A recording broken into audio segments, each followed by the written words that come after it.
Hi, so this week I did Words with Wings by Nikki Grimes. This book is a poetry book about a little girl named Gabriella who has just recently gone through a tough time. Her parents have just gotten divorced and she has to move to a new school. At her old school, she only had one friend. The reason that nobody else really wanted to be her friend was because she's a daydreamer and she doesn't like to stay in her own reality. She likes to go in her head into her own little world where everything else is just perfect. And she likes to think of words that make her go into her own head and that take her to a different place than what is going on in the real world. There's this one, like for instance, one word she says concert. And it says, say concert, and I'm somewhere in the past, sprawled out on the grass in Central Park, my head cozy in Mom's lap, her head cozy on Dad's shoulder. I can't quite make out the music, but who cares? And so every word just brings her to a different place in her own little world. And so, of course, like since she's not in reality, she kind of gets behind in class, and a lot of her old teachers used to write remarks on her report card or call her mom just because she wasn't paying attention in class. And so her mom also always tells her that she doesn't understand her because she can't just stay in this world that we live in. She always has to go off into her own little world. And so when she moves to that new school, her teacher finally understands her. He says that he encourages her daydreaming, but he'd like it to happen somewhere when he's not trying to teach. So maybe at home or when they have free time, but not during a lesson. And her mom thinks that he's just going too easy on her at first.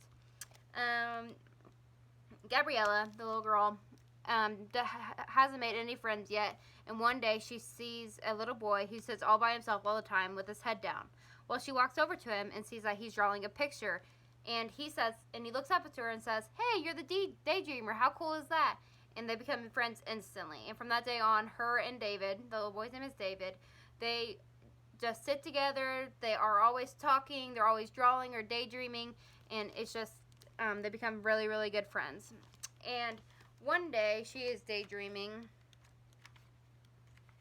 and this is what she says. She says, sand. Say sand, and I'm running along the beach, snatching up shells from my memory box.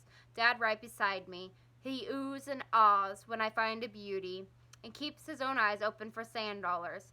At the end of the afternoon, we trade treasures.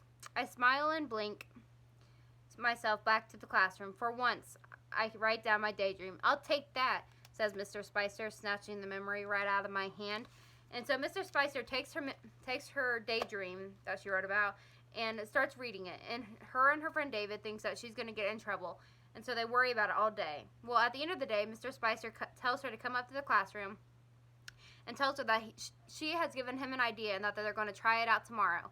And so she goes home all happy and excited and doesn't realize that a paper falls out of her backpack. Well, her mom picks it up and reads it and tells her how beautiful her writing is. And then from then on, her mom encourages her daydreams as well after she sees what she is capable of. So she goes to class the next day, and Mr. Spicer tells them that they're going to start daydreaming for 15 minutes each day, and then they're going to write their daydreams down.